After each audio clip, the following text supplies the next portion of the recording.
to GoGuardian, we are going to be setting up your classes if you haven't already done that. And we're going to be looking at some of the settings, including scenes and adding students. So we're going to be talking about digital citizenship also throughout our learning together today. One thing I like to point out is that everything we do and everything we learn always points back to bringing good, high quality, best practices, including alignment with our instructional model. So when we talk about using GoGuardian, how would that possibly align to the instructional model? Well, there's a chat feature inside GoGuardian, which is a great way to give private feedback, private redirect, interacting with the students in a way that is one-on-one, or you could even talk to the whole class. If you want to think about grouping up students and you want to be able, your eyes can't be in a million places at once, GoGuardian is a great way to monitor lots of group work at the same time. If you are having students do independent work, you can watch everybody's screen on your one GoGuardian screen. If you're having them divide up into groups, you can sort of see what that group computer is doing and making sure everybody's on task. When we talk about rules and procedures, GoGuardian is great about that too. One of the rules and procedure, every single rule and procedure that we have is designed so that we can make the classroom a productive learning space. And GoGuardian does that as well. It just wants to help those kiddos learn about their own habits so that they can stay focused, stay on task, and complete the assignments that you've created for them in a digital space. And most importantly, I think GoGuardian really does show that we really do care about students. There's a thing about, using verbal and nonverbal behaviors to indicate care for students. I think GoGuardian is a great way to do that. We all have students who are really shy and really quiet, and sometimes GoGuardian is the way to sort of see what they're doing, how they're learning, and to communicate with them. If we have students that are perhaps off track, there's no need to embarrass them. There are ways to take screenshots, to communicate privately, to have start those conversations and have that proof saying, look, this is kind of what you're doing. I care about you. I want to make sure that you're understanding how to be a good digital citizen. It all boils down to us coming from a place of love, trying to teach them how to be good digital citizens. I know a lot of adults who still work on that. All right. Okay, so we are going to get started. And this is GoGuardian training, but I wanted to take just a couple of minutes and we're going to do what I call the Webdesk Checkup. And I want you to open your Webdesk. So take just a minute, go find your Webdesk, open that up. If you have your little profile with your little picture or silhouette or whatever you have right there, you're going to drop that down. And from that drop-down menu, there's an option for settings right here. The word settings is right there. And if you click that, it's going to open your Webdesk settings. When your Webdesk settings open, you're going to see some menu options here along the top. I'm going to ask you to go all the way through until you find sign in options and click that menu to then display what the menu looks like. And right over here is what's called, it's called LDAP, Active Directory. Y'all, that is a whole lot of jargony speak, and this is basically what it means. All of these apps over here in Webdesk rely on your most current password. They use your most current password to log into lots of different tools. If you change your password, if an app updates, if anything happens that for some reason your password disconnects, you then have to go back and update that password, right? Nobody has time to go update the password on hundreds of apps, dozens of apps. So you can do it all with one process, and it's very easy to do. What you do is look for this little screen, this little box that says LDAP Active Directory, and you're going to click on the little blue silhouette. This window is going to pop up, and please notice it's asking you to type your current password 2 times. I always make the bad habit of putting my username right here and my password right there, and that will not work. It has to be your current password, followed by your current password. Then that will illuminate this button down here, this green button that says save, and that will update all of those passwords with this one quick process. Love it. Good, I'm so glad. And this works for students too. So if you have a kiddo saying, I can't access that textbook, I can't open this app, something's wrong, have them go in and do a password check. It doesn't hurt to open that setting up, type their current password 2 times. Most times it will clean up all of those login issues. I'm going to show you one more before we go on. I'm going to use this back arrow to go back to this menu. This is where we were just before we clicked that little blue person. And now I'm going to call your attention to this one, the Google account. Now the Google account, I can tell that mine is connected because I can see my email address in green right there. And this is red because if I click it, it's going to disconnect my Google account. So if you need to connect your Google account, this is blue right now. So if you see yours is blue, go ahead and click it and connect your Google account. If you ever have a student who can't sign in, this is probably the problem too. So I would check the student's Google account and make sure you see their little email address right there. Make sure you see your email address right there. And those 2 quick things, those 2 little steps are listed here. And they are also on a website, on the Hotspot. So if you go to, hold on, my site's loading, here it is. So when you enter your password twice and click save, do you see right down here where it says pisd.edu/verify password?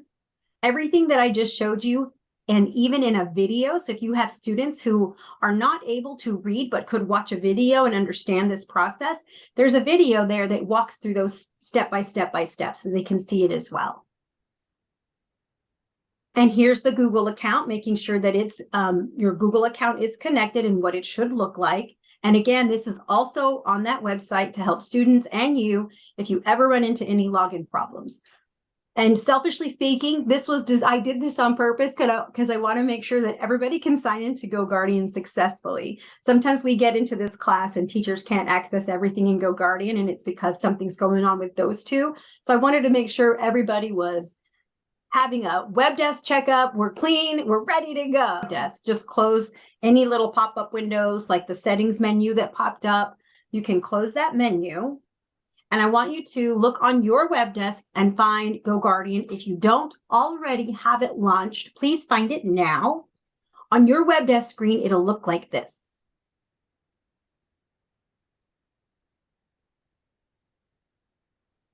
Once you double click that, if you have not logged in today, it's going to ask you to sign in. Please look for this button that says log in with Google. If you've already signed in today, it's probably just going to open right up. If you haven't signed in today, hit login with Google. And that should launch your GoGuardian. The thing about GoGuardian, when you are creating classes or using classes that were created for you, it's important to know how a class was created. And there are basically 3 ways that it can do it. Number 1 is the auto roster. This is going to pull students directly from the gradebook. Now, this does mean that, let's pretend if you are a secondary teacher, I know this is mostly elementary friends in this session, but if you have, for example, lots of kiddos in a first period class, they're going to be in different sections in the gradebook. And in the gradebook, you can merge those sections, but in GoGuardian, they don't. So that is an important thing to know. Auto roster just simply means this. If you teach 3rd grade and you have a homeroom of 3rd grade students and you monitor those 3rd grade students all day long, then you can use that homeroom to have your GoGuardian class. I know if that does not work for you, if for some reason the automatic classes that were made for you from the gradebook, if that's not going to work for your situation, you have another option, which is Google Classroom rosters. The way this works is you go into GoGuardian, you create a class, and then it says, cool, you have a class. How would you like to add students? Instead of adding those students one by one, you just select the Google Classroom of your choice, and it will pull the roster from that Google Classroom. If you get a new student, they're going to have to join that Google Classroom, right? GoGuardian will automatically sync up and pick up any new students. As soon as they join the Google Classroom, they get enrolled into your GoGuardian. When you have a student leave your class and they are removed from your Google Classroom, they will automatically be removed from your GoGuardian classroom as well. So that's kind of a nice benefit of using the Google Classroom setup. We recommend this option lots of times. If you're a Google Classroom user, you've worked really hard to create those rosters, and usually those are the most accurate because of departmentalization, because of different kinds of pullout groups, all different kinds of reasons why a Google Classroom might be the best option for you. Finally, the third option to create classes in GoGuardian is manually. This does take some work. So if you want to do it this way, you will have to give your students an enroll code similar to a Google Classroom join code, and then they would join your GoGuardian class in that way. That one's the most labor intensive of the three, but you do have 3 different ways to have a class in GoGuardian. Now, if you do not have students in the gradebook, you can still have a Google Classroom with students and create a GoGuardian class. If you don't have students in the gradebook and you don't use Google Classroom, that's okay too, because you can be added as a co-teacher in an existing class. So if you are, let's say, SPED, and you work with 3 different classrooms, 3 different grade levels during the day, you work with 3rd, 4th, and 5th grade math, all you would have to do is get added as a co-teacher to those 3 different classrooms, and then you can see everything that the classroom teacher sees to help support those students. Side, when I log in, I can see, do you see this little G right here? Please know that I'm not a classroom teacher anymore. So everything that you're about to see in my GoGuardian is completely fake. None of this is real. These are not real kids, and everything that I'm about to show you is completely made up. So this obviously says fake class because it's not real, but I know that it's pulling from a Google Classroom roster because it's got a little G right there. So I can just at a glance, I can see what I got going on. Do you notice that I have these different colors up at the top to sort of distinguish my different class periods? This is just the start of GoGuardian. When you log in, you're going to see all of your different classrooms. I'm going to click this class right here to open it. All I'm going to do is just tap right there, and it's going to pull up any of the sessions that I've previously run of this particular class. That means recording while the students were actively engaged in their devices. The next tab right below it says students. If I select students, this is where I would see the roster of all the kiddos in my class. Now, I obviously do not have any real students because this is obviously a fake student, but this would be the student's first and last name, and all of them would be listed there. Recordings is if I choose to record myself, I could have recordings of a class. And I want to call your attention to teachers because this is where you add co-teachers. So if you have a class and there is a specialist or there is a SPED teacher or a librarian, or perhaps you were having a specific issue and you would like an administrator at your campus or perhaps a counselor at your campus to have a look at your GoGuardian because there's an issue that you would like some more support with, this is where you add them. It's as simple as typing in their name and clicking the add button, and boom, they're in there. And it'll show you right here that I'm the owner of this class, but my 3 colleagues, Fern, Leah, and Lily, are the co-teachers in this class. So they can do lots of pretty much everything that I can do. And if you're ever curious, like, well, what's the difference between owner and teacher? Look right here. Click here to see what each role can do. If you tap that click here, it's going to open a new tab. And in that new tab, it's going to clarify each little role one by one, explaining what teachers can do, what the owner can do, and there's even a third category called a helper. So depending on who that person is and what level of access you want them to have, if you are the teacher who owns the class and you're adding a co-teacher, you can decide what level to give those other people.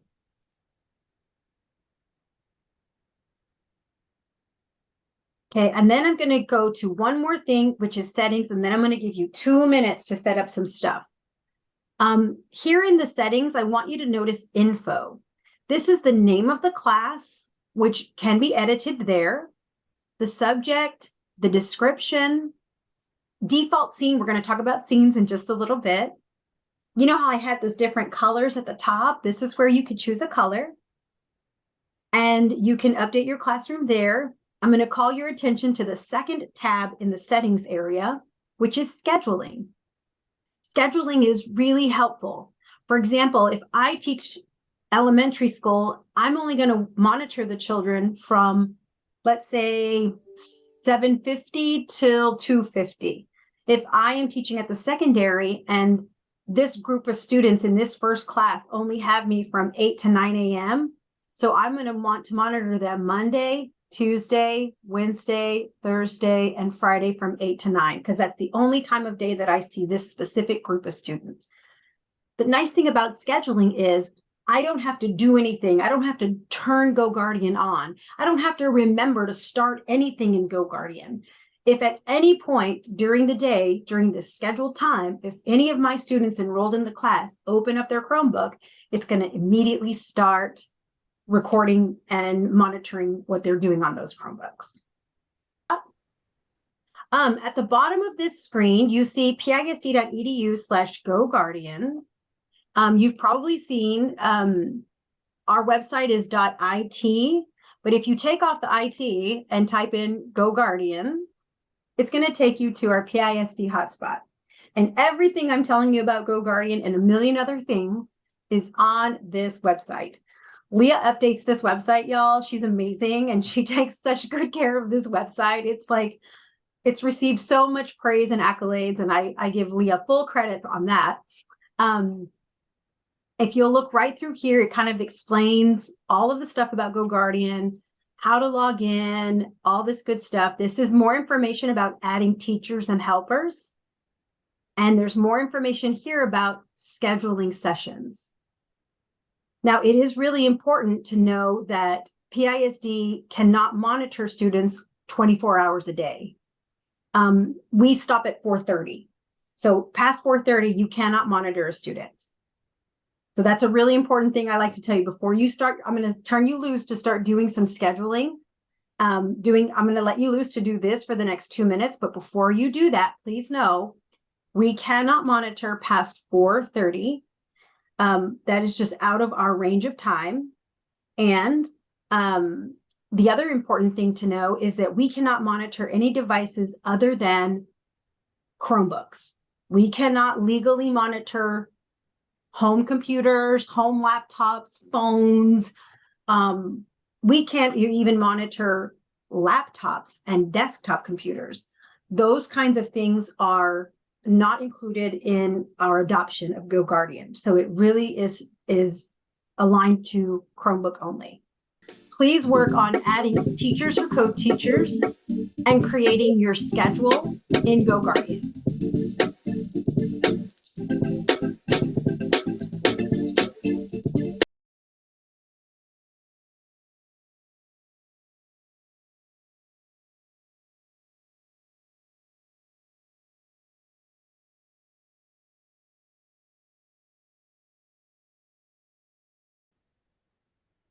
Hopefully during that time, you were able to go into your GoGuardian. If you've got classes in GoGuardian, go into the settings, look at the info and make any changes there.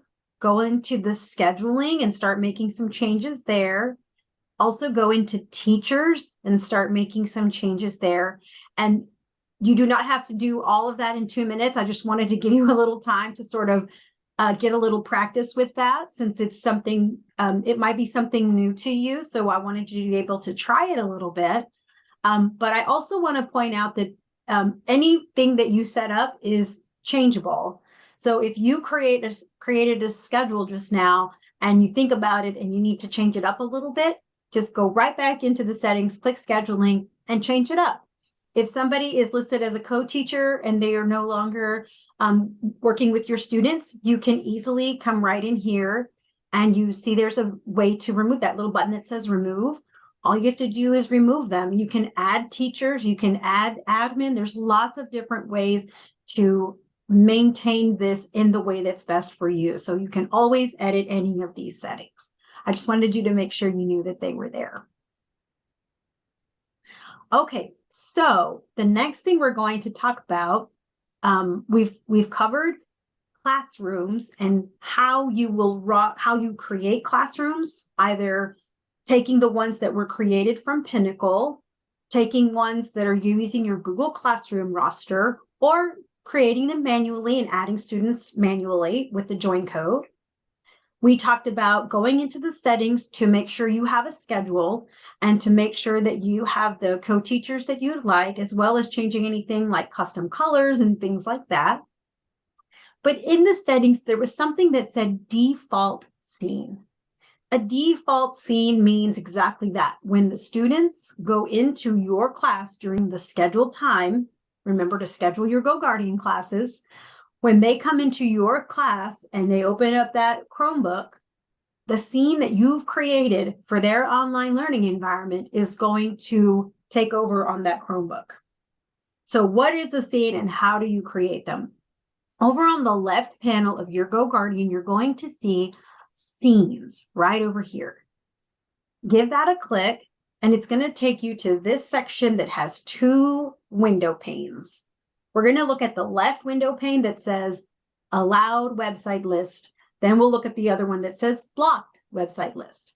Let's talk about what these two mean. First is the allowed list. Students are only going to be able to access the websites that you specifically allow. Every single website in the world will be blocked to them, except the list that you curate that you have said are acceptable for your class. So what does that mean? Well, if you are going to do this, if you're going to choose to create a list,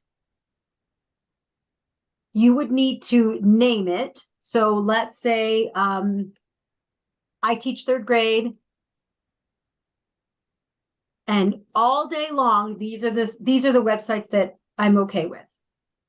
And I'm going to give an example. I'm going to say the daily scene. And everything there looks good. I'm going to press next. Before I hit next, do you notice this? Need help? Watch this tutorial.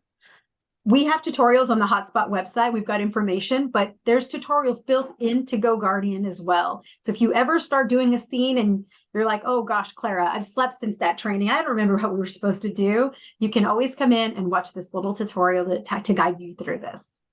Okay, so now I'm going to hit next, and it's going to ask me to type in the websites that I'm allowing my kids to see.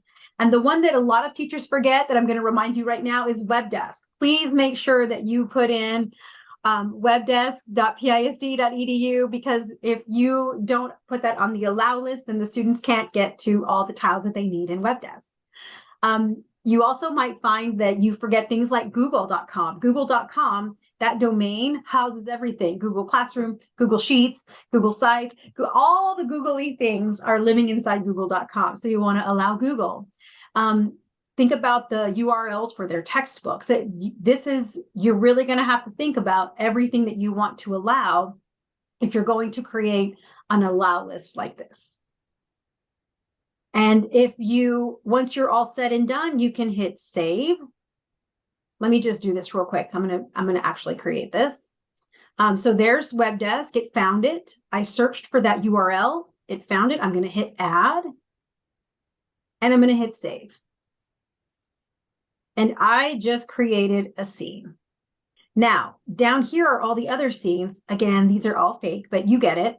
I got two more down there. So I've got all these scenes that I can use depending on what we're doing throughout the day. I'm going to show you how to apply that in just a second. I'm going to move over to the other side. We're going to talk about blocked lists and how that's different from the allow list. Okay. So let's talk about block lists. This means that the websites are open. The students can browse around, go look around at different websites. However, you will curate a list of websites that are absolutely not allowed during your instructional time. And You know what those websites are. So sometimes people at the secondary level tell me that they don't like cool math games. That's a personal choice, and I am not a classroom teacher, and so I respect their choices, and I wanted to show them how they could block it. We're not going to block cool math games across the whole district, but they can block it for the time that they have students in their classroom. So here's what you do. You click on Create List, and this time I'm going to call it No Cool Math Games. And I'm going to call this Math Log. Please no, I'm just using this as an example. I actually like cool math games, so please don't come at me and judge me. I'm going to, it shows a color for me, and I'm going to press the next button. And now I have to list the site I want to block. So I'm looking for cool math games. Oh, good. I didn't even put the .com and it found it. So I'm going to add that. My kids can go to any website they want, just not that one. Okay, in my fake pretend world, I'm going to pretend that this is great. But before I hit save, can I call your attention to a couple of things? I scrolled down past all the sites that I'm not going to allow my kiddos to get to, and look what it says there. Tab limit for students. Do you know what that means? Do you ever have a student with 45 tabs open? I mean, I can't judge because y'all, I have a million tabs open all the time. I had to close a bunch before we started this meeting. You can drop this down, and that would mean that when you're activating a scene, the students can only have 7 active tabs, 5 active tabs, 4 active tabs. I would keep in mind that they usually have Webdesk open, so that's going to take up 1 tab and any other tabs that you might want them to have open. So you could do that. The other one is auto open tabs. This means that when your students go into a Chromebook during your scheduled time, it will automatically open the tabs that you want them to have open for your class. So if you're a Google Classroom class, you want them to have Savas open, you want them to have Discovery Education open, there's something you want to just pop open, and maybe it's Dreambox, I don't know, whatever that might be, whatever's right for you in your classroom. If you make a list right here, what's going to happen is the kiddos will sign in. You've scheduled your classes in GoGuardian, so GoGuardian's going to automatically start the scenes. It's going to automatically start monitoring, and you don't have to do anything. Just GoGuardian takes care of everything for you, and the students will automatically have all those tabs opened up for them, and you can go from there. Now, sometimes we hear from teachers that say, I need to do that, but maybe for just like 1 or 2 kids. I don't need to apply that scene to the whole class. You can do that. I'm going to show you how to do that in just a little bit. So it might be that you have a scene that blocks YouTube for 1 student, but the rest of the class is okay with it. You may need to have a way to open tabs for 1 student because they struggle with getting those tabs open, and that's okay. You could activate this for them to sort of get those tabs open for them and save them a little bit of time. Okay, so I'm going to press the save button, and we're going to pretend that so now I have, I've got 2 different kinds of scenes. I have an allow list and I have a block list, right? Okay. What I'm going to do is I'm going to go back into my, I have to slide over a little bit. I'm going to go back to my classroom. And I'm going to open this class. If I click right there, it's going to open the class. And if I go to the settings and I choose info, if I scroll down here, this is where I can choose the default scene. So there's the no cool math game scene. This is the reading station scene. Some of these are allow lists. Some of these are block lists. That's why it's really important to name them in a way that you will understand what you're doing when you apply this scene. But I will give you a little heads up. This is the default scene, meaning every single time they open their Chromebooks during your scheduled time, that scene is going to be applied. So, and it's for the whole class. So please keep in mind, if you want a default scene, it really needs to be something that applies to everybody and is going to be there every single time. And if that applies to you, go for it. If not, let's talk about other ways that you can use scenes. Do you see right up here? This is where I can go to the live session. This is what GoGuardian looks like in a live session. So I have 3 fake kids. I can see all 3 of their screens. I can see what they're all doing right now. Now, right now, my little darlings are not supposed to be watching. I ate a $70,000 golden pizza. And Math Playground is part of our math station. So I'm okay with Math Playground, but I'm not okay with this. Classwork for algebra is a-okay. This is something that I need to look at. I can click right here to expand, and oh boy, Mr. Beast, this is not part of our math class, even though we're talking about money. So I have a couple of options here. One thing is I can take a screenshot of this if I'd like to use this. If I'm going to have a conference with a student or with a parent, I'm going to screenshot this so that we can talk later about what's going on here. Let me go back out. That student's looking good. That student's still on YouTube, and that student is still working on math. We're good there. Okay. So because I have a student who can't seem to get off YouTube, and I want to apply a no YouTube scene to student 103. For some reason, student 103 just, we're learning how to self-manage. We're learning how to make responsible decisions, and they are making a choice right now that is not the choice that I would want for them. So what I'm going to do is I'm going to select just that one student. I'm going to then apply a scene, and I'm going to choose just this one child, not the whole class. I'm not going to select all. I want just this one student. And I'm going to do no YouTube. And that student's going to freak out, and I'm going to apply the scene. So I'll let that go. And boom, do you see what the student sees now? Have you ever seen this? This is not the filter block. This little blue mountain setting is GoGuardian block. So somebody has closed this for the student. Somebody has applied a scene that's going to block YouTube. Now, wait a second. What happens if my class period's over, end of the day, whatever, and this student goes to the next teacher or goes to a pullout for another class? What happens then? Well, if I've scheduled GoGuardian to stop at a certain time, it also stops the scene. If I have not scheduled my classes, that scene runs all day, and that kid's not going to be able to get on YouTube. And that next teacher that has a YouTube video that the student needs to watch, that child's going to be left out because now they can't see it because a previous teacher's scene is still active. That's why scheduling those classes is so important. Okay, so I've told you a lot of information. So what I'm going to do is I'm going to pause for a minute and kind of let you digest and play with this a little bit. I want you to cause a scene. I'm going to press scenes. So you're going to press scenes over here on the left side and start looking at scenes.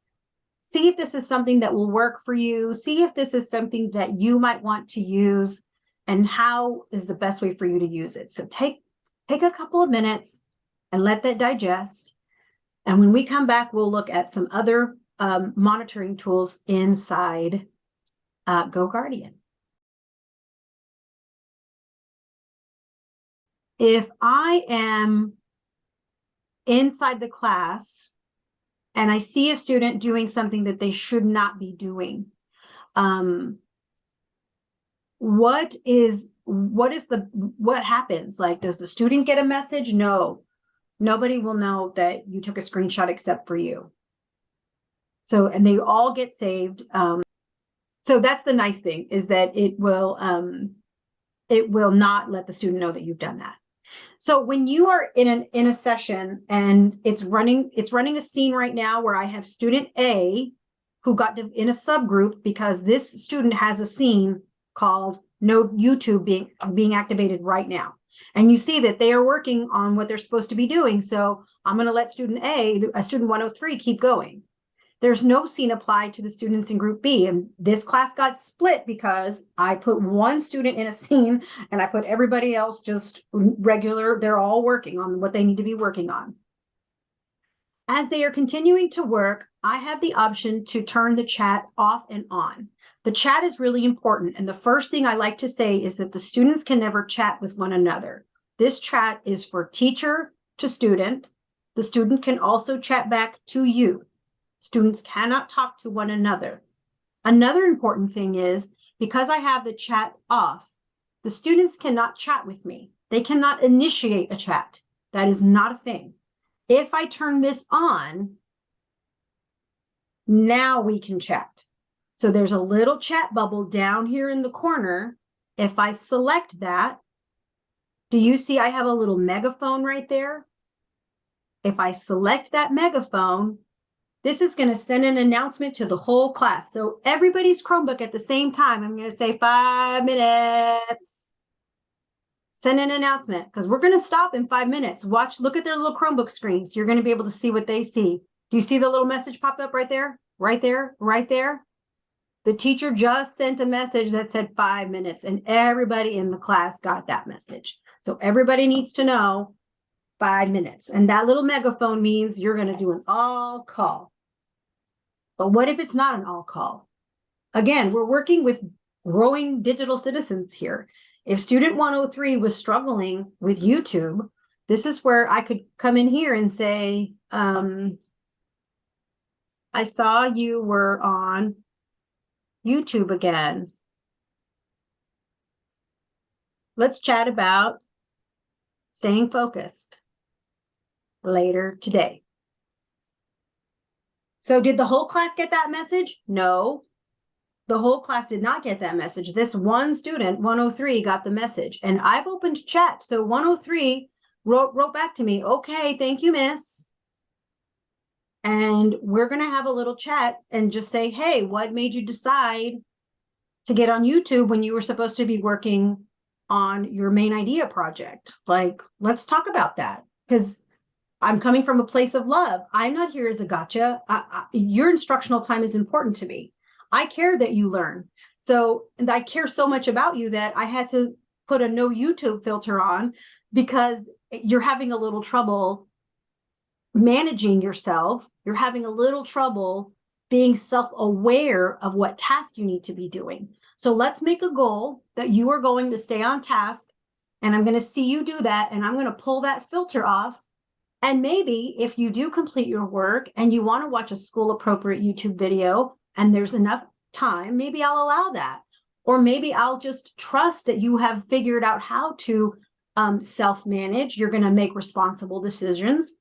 And I don't even have to use that scene. I don't have to use a filter, because you've worked on your digital citizenship and really come a long way. And I can just remove that.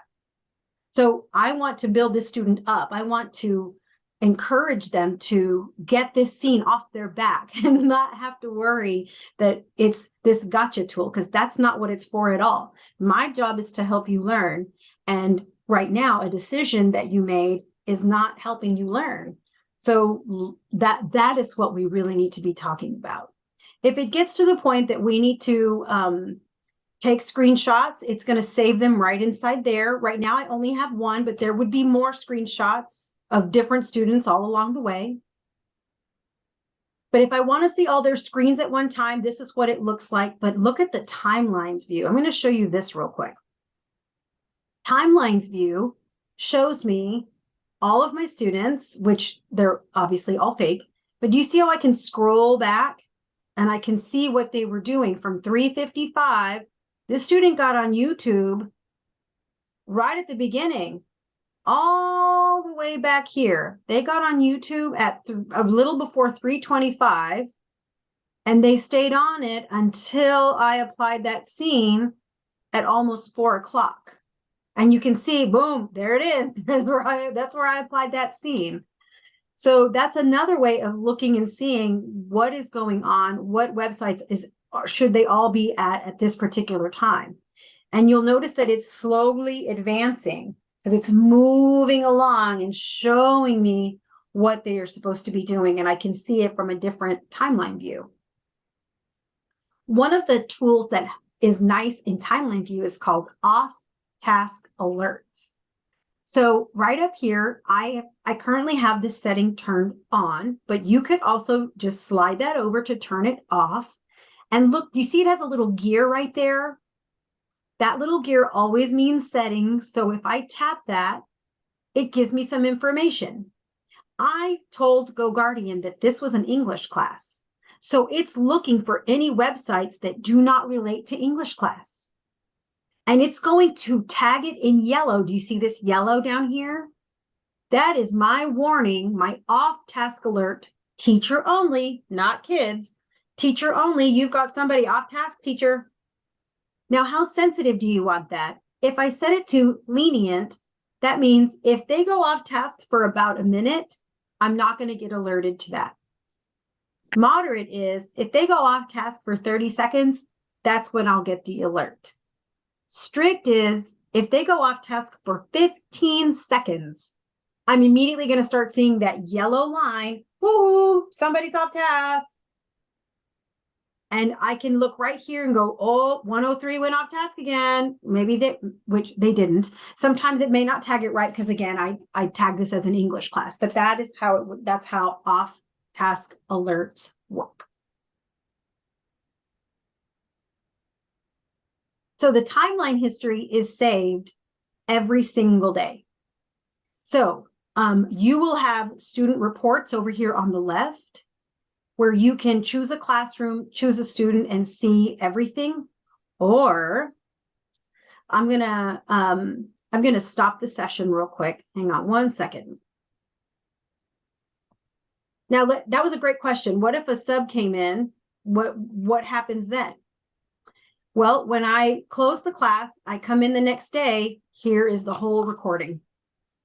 This was just now what I was showing you from 2:58 when I opened the GoGuardian class to 4:10. Now, I am breaking my own rule. I'm over here saying, schedule your classes, and then I don't schedule my classes. But I also don't have real students. And I have to do this in training all the time. So you're going to see the exact same time frame. It'll look more like this. It'll see the exact same scheduled time. You can view all the session history right there. There's the timeline. There are all the screenshots. The command log is if you had to close a tab for a student or open a tab for a student. Those commands will be all saved right in there. And check-ins are just SEL check-ins where you can sort of see how students are feeling that day. And it saves the chat. So the chats are never deleted. So if a student and you are having a conversation and you can't remember what you said, or did I say that to that student? Did I remind him to do this? You can always go back into that and view the chat log that you had with all of your students. They'll all be listed there for that specific session. So it never deletes the session. It never deletes the chats. So you can see absolutely everything. And you can even go into a specific student. As I was saying earlier, over here, if you go to student reports, instead of seeing the whole class, you can choose that classroom. You can choose that student. You can choose the date range and view the report of all the sites that they've been to. You can look at all the tabs you had to close for them. You can look at their chat logs. You can look for everything related to that student for that range. When you're having a conversation saying, I want you to be a good digital citizen. I want you to be a part of our community. I want you to be a good citizen. So let's talk about this because I want you to see what I'm seeing. I want you to look at this in the last month. I've seen you improve. I'm not having to close YouTube for you anymore. I see that you're staying on focus. I see that you are meeting your goal of making sure that you come in, follow our routines, get your work done. I'm going to give you a shout out and and give you a compliment for all of this work that I'm seeing and this huge improvement that I've noticed in you. I want you to know that I see that. So it could definitely be something that a report could be something that you celebrate with a student when they are making really great progress in becoming good digital citizens. It can also serve to sort of show a student if they may not realize that they're doing these things, because these are children and we come from a place of love. So it's important to be able to say to them, I don't know if you can see it the way I see it, but I want you to see how often you're going off task. Are you aware that you're going off task this much? Let's talk about that self-awareness. So some common questions we get, we have about 2 minutes, so I'm going to be quick. One of the things that we often get asked about GoGuardian is that sometimes it says that monitoring is restricted. If you see that, it means a student has signed in to a device, for example, a cell phone, and it realizes that the child signed in with PISD credentials, but it's on a device that we legally can't monitor. So it's going to say monitoring restricted. A student found a way to bypass GoGuardian. What do I do? That is a violation of the Student Code of Conduct. We recommend that you talk to your campus administration, as they will have to proceed with that as a disciplinary issue, as with all other violations of the Student Code of Conduct. If you're able to look at the student's website visiting history, you can look at the websites that they visited and see if there was a website that assisted them in getting GoGuardian bypassed or blocked. And then we can look at that website and see if we can block it on our end. Sometimes we get a message like, my kid the student in this class can't get to YouTube and we have to get there. We kind of talked about that already. And that's because typically a scene from a previous teacher is still active. And even though that student has left that class and is with the whole new class now, that old scene is still applied. That other teacher needs to schedule their GoGuardian sessions so that those scenes will end at the appointed time and the new set of scenes for the next class period can start. I only need to block one site for one student, not the whole class. We demonstrated that today just by checking the box and selecting the scene that is appropriate for that student or group of students. That is how to assign it to just one or a few group of students, or perhaps to the whole class.